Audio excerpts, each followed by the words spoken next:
Hold on to your shopping carts, folks, because it doesn't look like going to the grocery store in 2024 is going to be any better than it has been. As a matter of fact, some products might skyrocket and some might be nearly impossible to find.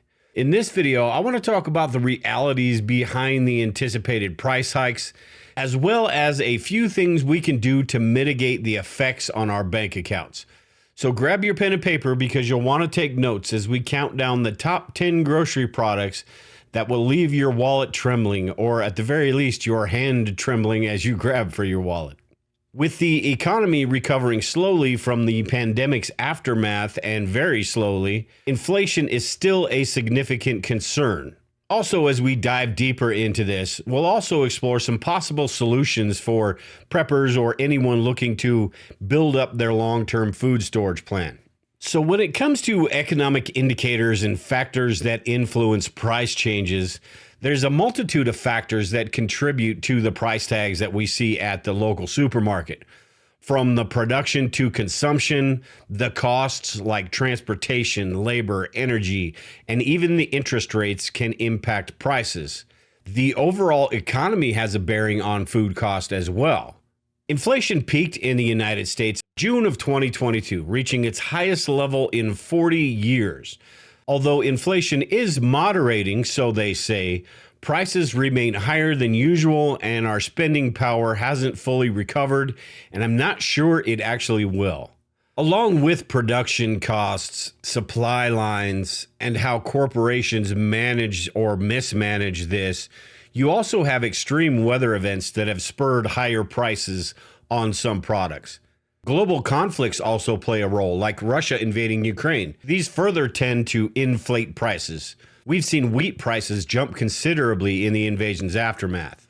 So with that as a backdrop, let's dive into the 10 grocery items that experts anticipate will surge in price in 2024, and some that may not even make it to the shelves. So let's start with the first one here, and to me, this is the big one, and this is beef. Meat, particularly beef, is expected to see the most significant price surge, and it has over the last couple of years. Factors contributing to this include weather events, financial losses from farmers over time, the cost of raising the cattle, and the cost of feeding the cattle. Beef has been on an upward trajectory for the past couple of years, and the trend doesn't seem to be slowing down. On top of that, you have the war going on with cows and ranchers and cow farts that lead me to believe that they're perfectly content pricing us out of our favorite dinner staple. You've got all these quote-unquote global leaders looking to replace beef with insects. I mean, who doesn't want to throw a perfectly seasoned meat substitute cricket patty on the grill? Or maybe even a nice slab of lab-grown meat. As I said, the price of beef is expected to rise due to a confluence of factors that impact both the supply and the demand. Feed costs. The price of soy and corn are the primary components of cattle feed, and these have increased. You've got the poor harvest. You've got the supply chain issues. And like I said, you've got the war on farmers. So all of these together mean higher costs for farmers just to raise the cattle, which increases the price of beef. You've got the extreme weather events, droughts and floods. California has been really dry and then got really wet and flooded, which can wreak havoc on different crops. You've got transportation costs. So depending on the cost of fuel, you not only have to get the supplies to raise those cattle, but you have to get those cattle to market. Regulatory changes as well. All the red tape. You've got the environmental protections. You've got the animal welfare. All of these new changes increase the cost of beef production, which influences the retail price. You've also got the disease factor to consider with this, which can happen on a year-to-year basis. I don't know of anything going on at this point large scale, but you've got the mad cow disease, you've got the African swine fever for pork, a lot of different things that could impact the price of meat and beef specifically. So it seems like there is this perfect storm against beef right now, and I just can't help but think the already extremely high prices are just going to go up from this point on. Now, a possible solution, which I did a couple years ago, was buy a chest freezer and stock up before the price gets even higher. A small chest freezer may cost you $100 to $150 in that range. And if you buy enough beef and the price goes up, over the course of a year or so, you will make your money back on what you spent on that freezer, and I already have. Another option is to buy locally. This means you're going to have a lot of room to store this. If you buy a half a cow from a local farmer, or maybe you go in with a couple neighbors on a full cow, that can save you quite a bit of money rather than going to the grocery store in the meat department and picking up a few pounds of your favorite steak or hamburger. So next on the list, we have chicken, and the poultry industry was hit really hard during the pandemic, and even afterwards. There were quite a few things that happened that affected the chicken market. Recently, they've had to kill a considerable amount of chickens because of bird flu, although I'm not sure how much that actually affects the cost of chicken. You can rebuild a flock of chickens pretty quickly because they grow rapidly compared to cows. But because of the price of beef products these days, the demand for chicken as an alternative has pushed prices even higher. I know this to be true on a personal level because we probably buy 2 or 3 times more chicken than we do beef nowadays, and it almost used to be half and half just a couple of years ago. From August of 2021 through August of 2023, chicken rose 34%. That's a whole lot more than the inflation numbers that they're throwing out there. And that is expected to rise even more. And as I said, U.S. consumers are eating more and more chicken, and it's actually surpassed beef as the country's most consumed protein. Now, unlike beef, how much chicken goes up in price really remains to be seen. And just like beef, there are a bunch of different contributing factors that would affect the price. But it is something that we need to be on the lookout for. And a possible solution to this is the same as beef, basically. Grab yourself a chest freezer. Maybe if you have the ability to do so, maybe raise some chickens, roosters and chickens, and have your own meat supply. Easier said than done for most people. We do have a few chickens, but they're more for egg supply rather than meat on the table. We don't have any roosters. The next one I see being affected by inflation is pet food. And over the last couple of years, it has almost doubled in price where I live. Prices for popular dog food brands on Amazon have risen 45% since 2020. The pedigree canned dog food that I get for my dog used to cost me about $11 for a 12-pack of the cans. These days, it's almost $20, and in the coming year, I expect that to go up even more. One of the main reasons for the increasing cost of dog food is the rising cost of the ingredients. Supply chain issues affect that as well. Also, with canned dog food, you've got the price of the materials and the price of the packaging, the labor costs, so many different things that play a factor in pet food, as well as a lot of these other products that I'm listing today. We don't think much about dog food because we don't eat it ourselves, or hopefully we don't have to eat it. Although if I'm faced with the choice of a cricket sandwich or a can of dog food, I may have to think about that a little bit. But there are a lot of different factors that go into the price of pet food. And it's one of those that as we're doing our budget, we're not really thinking about how much it's going to cost us until we put that in our cart and we get that sticker shock. And I think that is going to be one of those things in the coming year where it just feels like it never ends.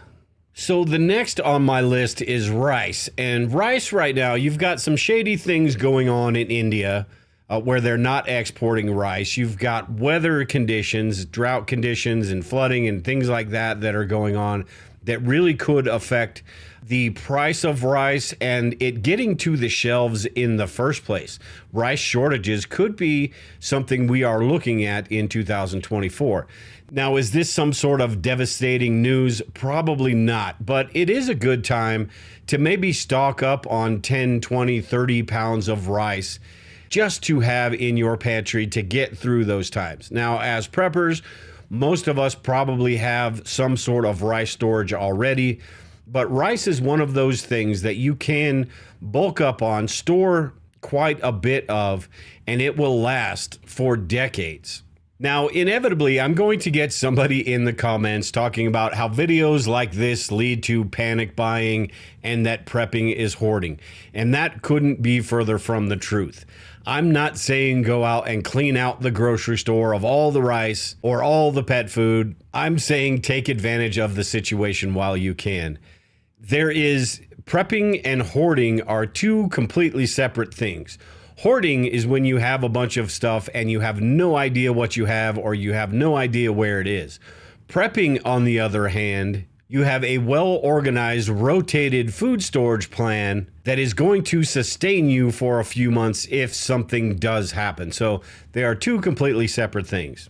At any rate, rice is one of those food products that I'm looking at in 2024 that could have some difficulties, whether that's the increase in price or that's the availability in general.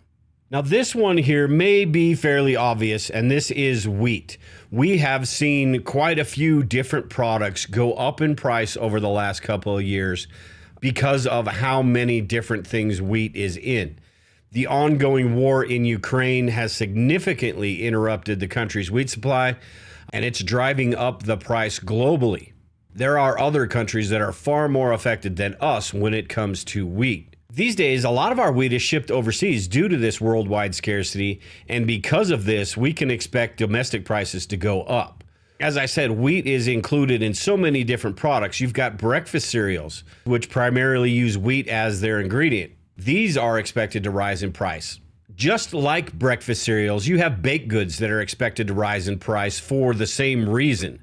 Not only is Ukraine exporting less and we are exporting more, you've got supply lines and the shipping issues that are going on in the Suez Canal right now, which really put a big question mark on the availability and the price of wheat, which trickles down to all of these different products that need wheat in order to be manufactured.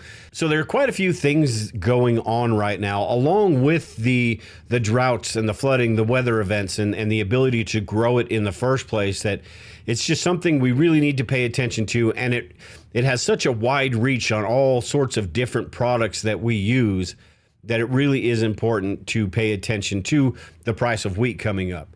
Okay, so next I've got dairy products, and this is basically 6, 7, and 8, because just like wheat, dairy products, you've got milk, you've got butter and margarine, you've got cheese, you've got yogurts, a lot of different things that need milk to be made. And this even goes back even further to the cows themselves and feeding the cows and all of the different factors that we talked about with meat. And milk is really a hard one to quantify because there are so many different things going on with milk as far as supply and demand goes, because it really has such a limited shelf life. They don't want to make too much, but by not making too much, maybe they don't make enough. You've got lower exports of milk driven by lower international demand. Along with milk, you've got the butter and margarine. And if the price of milk goes up, this adversely impacts the overall cost of butter, which could lead to noticeable increases. And most of what you buy at the store isn't really butter anyway, which also goes into the oils, which could see a price increase as well. And that would increase the price of butter and margarine, or the I can't believe it's not butters on the grocery store shelves. And then you've got cheese, which could be affected by the higher cost of milk and the higher cost of raising these dairy cows. And this one really hits close to home because I love cheese. Cheese and beef here on this list are two that really do impact how much I spend at the grocery store on a regular basis, because cheese you can put on almost anything. And if I could, I'd have beef with every meal. Next, we've got fruits and vegetables, and this is something, just like everything else, that there's a lot of different contributing factors to this. You've got the time of year, you've got the growing conditions. Usually when it comes to fruits and vegetables and even wheat and rice, it's usually how the weather was the prior year that is going to affect the next year's price and cost and availability and all that. Farmers are subject to the whims of the weather. There's no way around that. When the weather doesn't cooperate, the crops suffer.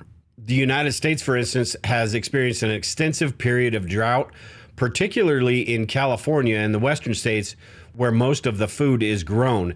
The price of fruits and vegetables and their availability really are subject to the weather conditions and how things are going on. And like I said, the year prior, how things have gone on is probably a better indicator. Now, luckily, when it comes to fruits and vegetables, mainly vegetables, this is one of the easier problems for preppers to solve. And this is just by gardening and growing your own. Now, this really is dependent on your living situation. If you're in an apartment or if you're in a house with a lot of land, how much can you grow? It's also the skills that you have as far as canning and being able to preserve those things. But with fruits and vegetables, it's something we eat as regular, or we should be eating as regularly as beef with every meal. You've got the canned fruits and vegetables. You've got the frozen fruits and vegetables.